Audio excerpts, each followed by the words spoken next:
অগ্রণীর অবস্থা, এটা অগ্রণী।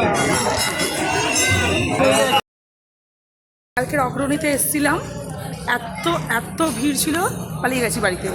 আজকে আবার এসছি, আজকে আবার ভিআইপি এন্ট্রি নেবো, ভিআইপি কার্ড নিয়ে এসছি।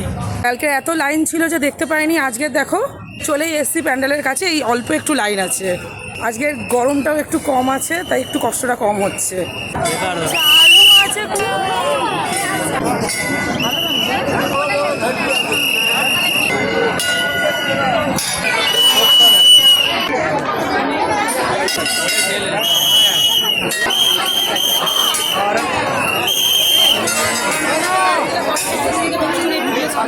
এত ধাক্কা দিয়ে ঢুকছি ঠিকই, এই যে বাঁশির আওয়াজে কান মাথা ধরে যাচ্ছে, মনে হচ্ছে বাঁশিটা ঠেলে পেটে ভেতর ঢুকে কথা বলতে বাঁশিই বাজবে। কষ্ট করে ঢোকা শান্ত শান্ত।